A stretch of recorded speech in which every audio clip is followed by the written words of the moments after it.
नमस्कार, मैं हूं मनु राजपूत और आप देख रहे हैं सुजन समाचार खास पेशकश आपकी विधानसभा आपकी खबर।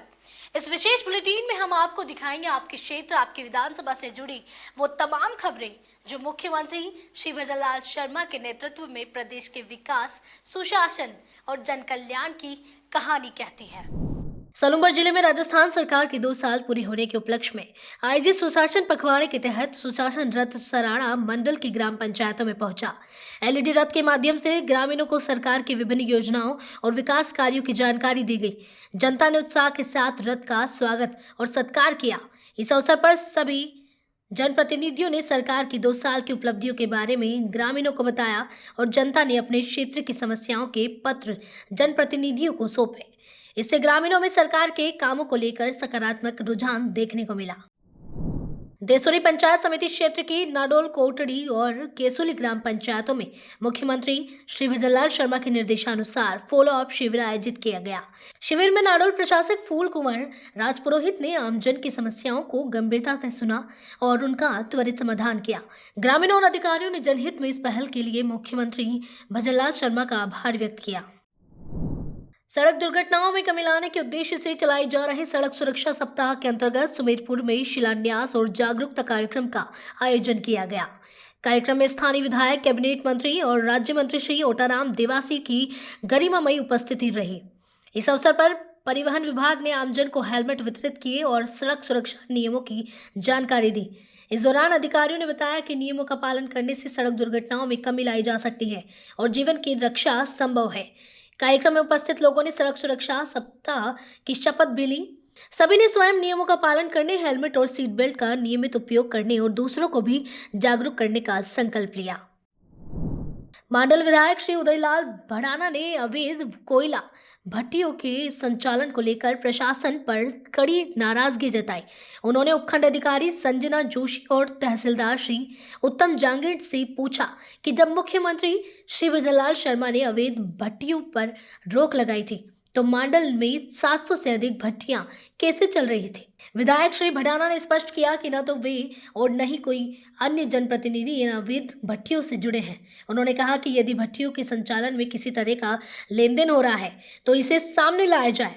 विधायक की नाराजगी और दबाव के बाद प्रशासन ने मांडल क्षेत्र के रूपपुरा लोहारिया इलाके में अभियान चलाया। इस दौरान 3 जेसीबी मशीनों की मदद से 500 से अधिक अवैध कोयला भट्टियां ध्वस्त की गई। कार्रवाई में राजस्व, पुलिस और प्रशासनिक अधिकारी मौजूद रहे। राज्य सरकार के 2 वर्ष का कार्यकाल पूरा होने के अवसर पर आमेर तहसील क्षेत्र में रथ यात्रा का आयोजन किया गया। रथ यात्रा का उद्देश्य आमजन तक राज्य सरकार की जन कल्याणकारी योजनाओं, विकास कार्यों और उपलब्धियों की जानकारी पहुंचाना रहा। इस अवसर पर तहसीलदार श्री सौरभ ने बताया कि रथ यात्रा की शुरुआत आखेपुरा से हुई और यहाँ आखेड़ा, डूंगर, आखेपुरा, कोटड़ा, बगवाड़ा, भिवपुरा होते हुए दौलतपुरा पहुंची। यात्रा के दौरान विभिन्न स्थानों पर रुककर आमजन को सरकार की योजनाओं के बारे में जानकारी दी गई और पब्लिक एड्रेस सिस्टम के माध्यम से संदेश प्रसारित किए गए। कपासा नगर पालिका द्वारा कराए गए कुल 45 लाख रुपए के विकास कार्यों का लोकार्पण विधायक श्री अर्जुन लाल जिनगर और नगर पालिका अध्यक्ष मंजू देवी सोनी ने किया। नगर के लक्ष्मी नारायण मंदिर पर 11 लाख रुपए और 4 भुजा नाथ मंदिर पर 34 लाख रुपए की लागत से तोरण द्वार सहित विभिन्न विकास कार्य किए गए हैं। विधायक श्री अर्जुन लाल जिनगर ने विधि विधान से पूजा अर्चना कर इन विकास कार्यों का लोकार्पण किया। असल में आज 4 भुजानाथ मंदिर के पास में निर्माण का आज लोकार्पण हुआ। इसी तरह लक्ष्मी नारायण भगवान का भी मंदिर के पास में जो निर्माण करवाया गया उसका नगर पालिका चेयरमैन और मेरे द्वारा और सारे पार्षद और जनप्रतिनिधि और ग्रामवासियों के साथ मिलकर के लोकार्पण किया। ये राशि लगभग 45 लाख रुपए से अधिक की है और इससे धर्म के प्रति लोगों की आस्था भी बढ़ेगी और लोगों को सुविधा भी मिलेगी। इसी प्रकार से हमने साम्राज्य गेट का भी भूमि पूजन किया था 1 दिसंबर को। आने वाले समय में उसका भी बहुत जल्दी ही कार्य प्रारंभ करवा दिया जाएगा। लगातार कपासन शहर में और संपूर्ण कपासन विधानसभा क्षेत्र में चौमुखी विकास की गंगा बह रही है। सब लोगों के मन में प्रसन्नता है कि भारतीय जनता पार्टी के डबल इंजन की सरकार में लगातार विकास की गंगा बह रही है। अभी आपने देखा होगा पिछले दिनों कपासन शहर के अंदर एक गार्डन का हमने लोकार्पण किया था और हमने इसी प्रकार से सब्जी मंडी का निर्माण जारी है। अभी शिवाजी की मूर्ति का भी अनावरण हो गया है। आने वाले दिनों में महाराणा प्रताप की मूर्ति का भी हम लोकार्पण करेंगे, उसका निर्माण चल रहा है। इसी प्रकार से कपासन चौराहे के ऊपर भी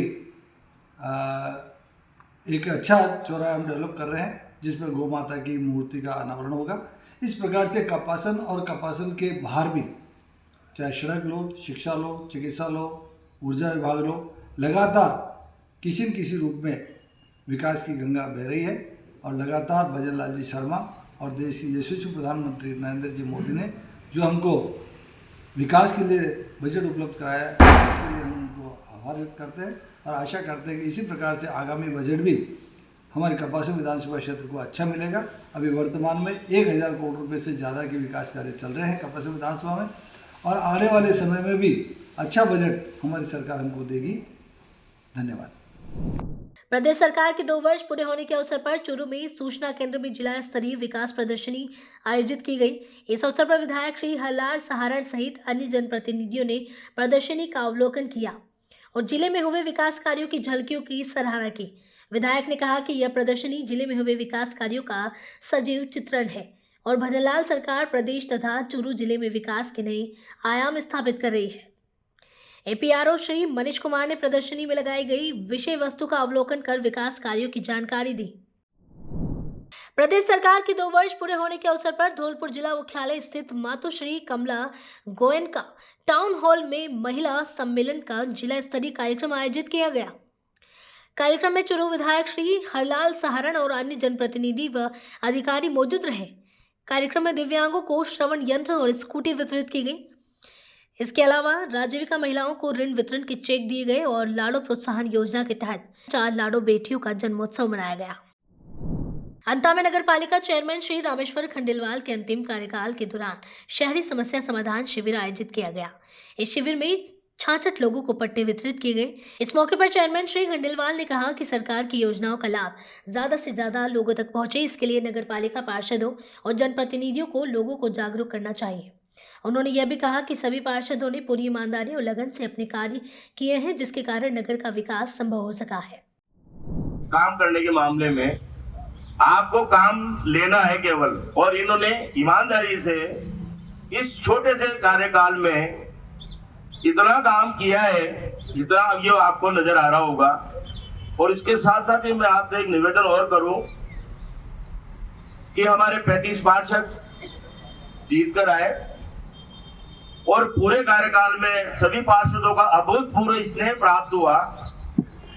जितनी परेशानियां बीच में आई, परेशानियां ऐसी भी आई कि हमारे पार्षदों को 1.5 महीने तक एक फरारी में राजस्थान टूरिज्म और आधा भारत का टूरिज्म भी करना पड़ा, लेकिन कोई पार्षद ने आज दिन तक इवेंट बट नहीं किया कि हम यार हम परेशान हो गए। तन मन और धन से सबने अपना कार्यकाल पूरा किया।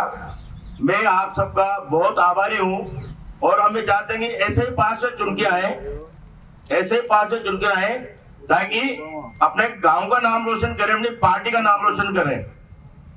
पहले के पार्षदों की व्यवस्था भी मैंने देखी, क्या सीन रहता था, क्या नहीं रहता।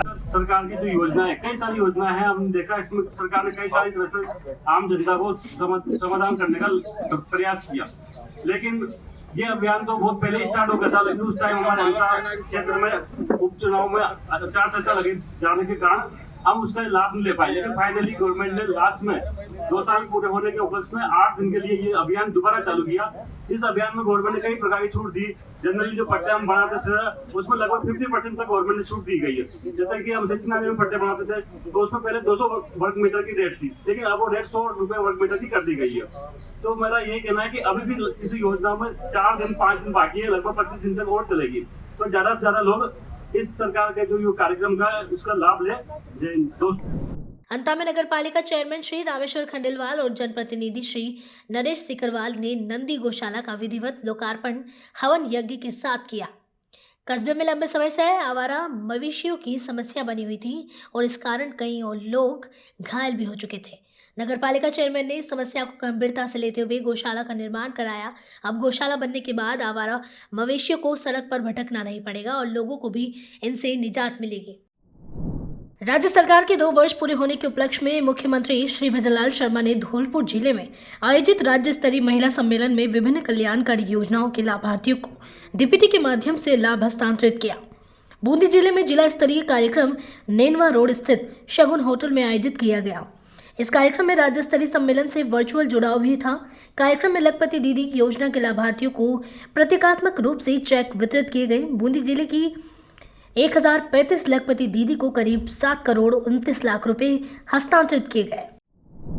बूंदी में सीएमएचओ डॉक्टर ओपी सामर ने मेडिकल स्टाफ और डॉक्टरों को नसबंदी शिविरों और अन्य स्वास्थ्य सेवाओं के दौरान महिलाओं की सुरक्षा और सम्मान का पूरा ध्यान रखने के निर्देश दिए हैं। डॉक्टर सामर ने शुक्रवार दोपहर सामुदायिक स्वास्थ्य केंद्र कापरेन का निरीक्षण किया। इस दौरान उन्होंने अस्पताल में स्वास्थ्य सेवाओं, साफ सफाई, शौचालय, लेबर रूम और उपकरणों के सुरक्षित निस्तारण का जायजा लिया। उन्होंने संवेदनशील और सम्मानजनक व्यवहार पर विशेष जोर देते हुए कहा कि राज्य सरकार की मंशा है कि अस्पताल आने वाली हर महिला अपनी निजता और गरिमा के साथ सुरक्षित महसूस करे। झुंझुनू नगर परिषद कार्यालय में राज्य सरकार के 2 वर्ष पूरे होने पर सुशासन पखवाड़े के तहत कार्यक्रम आयोजित किया गया। इस दौरान समस्या समाधान शिविर के साथ ही विधायक श्री राजेंद्र बाबू ने नगर परिषद में प्रस्तावित करीब 10 करोड़ रुपए के विकास कार्यों का लोकार्पण और शिलान्यास किया। विधायक श्री राजेंद्र बाबू ने कहा कि 2 वर्षों में विधानसभा क्षेत्र में 400 करोड़ रुपए के विकास कार्य स्वीकृत किए गए हैं, जिनमें से कई पूरे हो चुके हैं और कई कार्य प्रगति पर है। उन्होंने झुंझुनू शहर में भी 2 वर्षों में 50 करोड़ रुपए के विकास कार्य करवाने का दावा किया और बताया कि शहर में कभी इतनी बड़ी राशि खर्च नहीं हुई। आज नगर परिषद झुंझुनू के प्रांगण में राजस्थान सरकार के सफलतम 2 साल पूर्ण होने पर जो विकास कार्य किए गए उनका शिलान्यास और लोकार्पण का कार्यक्रम था। पिछले 2 साल में नगर परिषद झुंझुनू ने एक नया इतिहास रचा है विकास कार्यों में। झुंझुनू शहर में लगभग 50 करोड़ रुपए के कार्य या तो पूरे हो गए हैं या रनिंग में हैं और या आगे होने वाले हैं। तो एक ये नया एक तरह से कीर्तिमान है कि झुंझुनू के इतिहास में 2 साल में कभी भी इतने लागत के काम नहीं हुए। आज के इस कार्यक्रम में एक सुशासन का जो सरकार का 2 साल का सफलतम कार्यकाल है उसके बाबत जो भारतीय जनता पार्टी और हमारे यशस्वी मुख्यमंत्री भजनलाल जी का सेवा, सुशासन और जन कल्याण की जो बात है उसके बारे में जनता को हम लोगों ने बताया है। और जो लोग गांव में, शहर में जो बैठे हैं घरों में, उन तक ये संदेश जाए कि राजस्थान सरकार ने 2 साल में विकास के लिए और जन कल्याण के लिए क्या क्या कार्य किए हैं और सरकार की जनोपयोगी योजनाओं के बारे में जन जागरण पैदा करने के लिए यह आयोजन किया गया है। साथ ही समस्या समाधान शिविर में पट्टे वितरण करना, प्रधानमंत्री आवास की जो योजना थी उसके तहत लाभार्थियों को वो उनके ट्रांसफर किए गए खाते में पैसे और अनेक तरह की पीडब्ल्यूडी के द्वारा, हमारे स्वास्थ्य विभाग द्वारा जो भी सरकार की लाभार्थी योजना है उसके तहत लाभार्थियों को यहाँ जो भी अनुदान, जो पट्टे या और तरह की कोई राशि जो करनी थी वो ट्रांसफर की गई। इसलिए ये जनता की सेवा के लिए ये एक उपयोगी कार्यक्रम था और मैं यशस्वी मुख्यमंत्री भजनलाल जी को साधुवाद देता हूं कि वो राजस्थान के भागीरथ और वो विकास को नए आयाम प्रदान किए हैं। जो कि प्रदेश उस समय जब जो सत्तासीन हुए थे रुग्ण अवस्था में था, आज वो एक विकसित राजस्थान, बदलता हुआ राजस्थान, उभरता हुआ राजस्थान, समृद्ध राजस्थान और उसी के तर्ज पर हमारा जो संकल्प है, जो झुंझुनू को चहुमुखी विकास से के लिए मैंने जो मेरा एजेंडा था चुनाव में उसको पूरा करने की ओर मैं भी बढ़ रहा हूँ और झुंझुनू भी एक नया रूप ले रहा है, हमारा विकसित झुंझुनू के रूप में उभर के सामने आ रहा है। यही हमारी सरकार की उपलब्धि है। वेर विधानसभा के भुसावर कस्बे में पंजाब नेशनल बैंक में भरतपुर एसीबी की कार्रवाई से हड़कंप मच गया। एसीबी टीम ने एग्रीकल्चर मैनेजर श्री भगवत प्रसाद सैनी और उनके रिश्तेदार दलाल श्री सोमेंद्र कुमार सैनी को 1.50 लाख रुपए की रिश्वत लेते हुए रंगे हाथों गिरफ्तार किया। अतिरिक्त पुलिस अधीक्षक एसीबी भरतपुर श्री अमित सिंह ने बताया कि मुख्यमंत्री श्री भजनलाल शर्मा के भ्रष्टाचार पर जीरो टॉलरेंस नीति के निर्देश के बाद यह कार्रवाई की गई। शिकायत मिली थी कि परिवादी ने प्रधानमंत्री सूक्ष्म खाद्य प्रसंस्करण उद्योग उन्नयन योजना के तहत लोन के लिए आवेदन किया था। लोन पास करने की एवज में एग्रीकल्चर मैनेजर द्वारा 1.50 लाख रुपए रिश्वत की मांग की जा रही थी। शाहपुरा में यातायात व्यवस्था को सुचारू और सुरक्षित बनाने के लिए पुलिस प्रशासन ने बड़ा कदम उठाया है। हाईवे पर स्थित शाहपुरा पुलिया का औचक निरीक्षण किया गया, जिसमें एएसपी श्री नारायण लाल तिवारी और शाहपुरा एएसपी श्री रणवीर सिंह मीना मौजूद रहे। एएसपी श्री रणवीर सिंह मीना ने बताया कि पुलिया के नीचे जल्द ही अस्थायी बस स्टैंड शुरू किया जाएगा। इससे यात्रियों को सुरक्षित स्थान पर बसें मिलने की सुविधा मिलेगी और यातायात अव्यवस्था में कमी आएगी। राजस्थान सरकार के 2 वर्ष पूरे होने पर बहरोड क्षेत्र के गांव गादौज और ऊंटोली में विकास रथ यात्रा पहुंची। गांव में प्रवेश करते ही ग्रामीणों ने यात्रा का गर्मजोशी से स्वागत किया। विकास रथ में लगी एलईडी स्क्रीन के माध्यम से सरकार के 2 साल के कार्यकाल में किए गए विकास कार्यों और योजनाओं की जानकारी आम लोगों को दी गई। इस अवसर पर जनप्रतिनिधि श्री प्रशांत यादव ने कहा कि पूर्ववर्ती सरकार के 5 वर्षों की तुलना में मुख्यमंत्री श्री भजनलाल शर्मा के नेतृत्व में हमारी सरकार ने मात्र 2 वर्षों में अधिक विकास कार्य किए हैं। नए साल से पहले जयपुर को स्वच्छ और सुंदर बनाने की दिशा में नगर निगम जयपुर ने एक बड़ी पहल की है। शहर में विशेष सफाई अभियान का विधिवत शुभारंभ किया गया। इस मौके पर नगर निगम के जोन उपायुक्त स्वयं हाथ में झाड़ू लेकर मैदान में उतरे और स्वच्छता का संदेश दिया। 10 दिन 10 स्थान एक संकल्प थीम के तहत यह महा सफाई अभियान 31 दिसंबर तक लगातार चलाया जाएगा। अभियान की शुरुआत के अवसर पर सभी जोन उपायुक्तों ने खुद सफाई कर अधिकारियों, कर्मचारियों और आमजन को स्वच्छता के लिए प्रेरित किया। इस दौरान सभी ने मिलकर शहर को साफ रखने की शपथ भी ली। अजमेर के दक्षिण विधानसभा क्षेत्र में विकास कार्यों को गति देते हुए विधायक अनीता पटेल ने वार्ड संख्या 34 और 45 में लगभग 63 लाख रुपए की लागत से सीसी सड़क का निर्माण करवाया है। बताया जा रहा है कि मुख्यमंत्री श्री भजनलाल शर्मा के निर्देशों के बाद क्षेत्र में लगातार विकास कार्य किए जा रहे हैं। अजमेर दक्षिण विधानसभा क्षेत्र को पिछड़ा क्षेत्र माना जाता है, जहां बड़ी संख्या में बेड़ी श्रमिक और मजदूर वर्ग के लोग निवास करते हैं। यहाँ लंबे समय से सड़क निर्माण की आवश्यकता महसूस की जा रही थी, लेकिन अब सीसी सड़क बनने से स्थानीय लोगों को काफी राहत मिली है।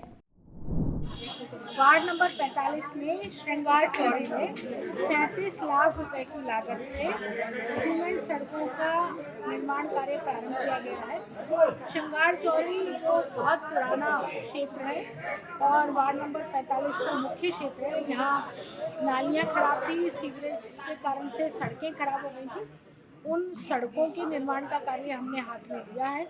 मुझे लगता है कि इन सड़कों के निर्माण के बाद में लोगों को न केवल राहत मिलेगी, बल्कि नालियों से भी जो परेशानी होती है उसका भी समाधान होगी। इसी के साथ वार्ड नंबर 34 के राजीव गांधी कॉलोनी में 36 लाख रुपए की सड़कों का शिलान्यास किया गया है। ये एक ऐसा क्षेत्र था जो नया विकसित हुआ है। यहाँ पर अभी तक कोई सड़क नहीं थी। मई महीने में जब मेरा यहाँ दौरा हुआ तो मैंने देखा कि सड़क के अभाव में लोग परेशान हो रहे थे, तो हमने इन सड़कों के निर्माण के लिए पीडब्ल्यूडी के माध्यम से कार्य स्वीकृत कराया और 26 लाख रुपए की सड़कों का इस राजीव गांधी कॉलोनी में निर्माण कार्य हो रहा है। तो इस तरह से 37 लाख और 26 लाख रुपए को मिलाकर के लगभग 60 लाख रुपए की सड़कों का निर्माण कार्य अभी आज हमने प्रारंभ किया। 3M bands theatre family society कला एवं संस्कृति विभाग राजस्थान और जवाहर कला केंद्र जयपुर के संयुक्त आयोजन में चल रहे जयरंगम थिएटर फेस्टिवल के दूसरे दिन नाट्य प्रस्तुतियों के साथ संगीत कार्यक्रमों ने कला प्रेमियों को खूब आकर्षित किया। कृष्णायन सभागार में शिल्पिका बोरदोलोई के नाटक माजुली से दिन की शुरुआत हुई। इस नाटक में असम के माजुली द्वीप के बदले स्वरूप वहां के लोगों के जीवन और ब्रह्मपुत्र नदी के साथ उनके संघर्ष को शारीरिक अभिनय, संगीत और दृश्यात्मक प्रस्तुति के माध्यम से प्रभावशाली ढंग से दिखाया गया। रामगंज मंडी में धार्मिक आस्था और भक्ति का बड़ा आयोजन होने जा रहा है। आगामी 23, 24 और 25 जनवरी को सुप्रसिद्ध कथावाचक पंडित धीरेन्द्र कृष्ण शास्त्री के मुखारविंद से श्री राम कथा एवं गौ माता महोत्सव का भव्य आयोजन किया जाएगा। इस आयोजन के प्रचार प्रसार के लिए शिक्षा एवं पंचायती राज मंत्री श्री मदन दिलावर ने रामगंज मंडी के माल गोदाम चौराहा से 5 कथा रथों को हरी झंडी दिखाकर रवाना किया। इस अवसर पर जनप्रतिनिधि भी मौजूद रहे। ये कथा रथ गांव गांव और ढाणी ढाणी जाकर श्री राम कथा और गौ माता महोत्सव की जानकारी देंगे और लोगों को इस धार्मिक आयोजन में शामिल होने के लिए आमंत्रित करेंगे। आपकी विधानसभा आपकी खबर बुलेटिन में आज के लिए इतना ही। फिर मिलेंगे नई खबरों के साथ। तब तक के लिए देखते रहिए सुद्धा समाचार। हमारे चैनल को लाइक, सब्सक्राइब और शेयर करना ना भूलें। धन्यवाद।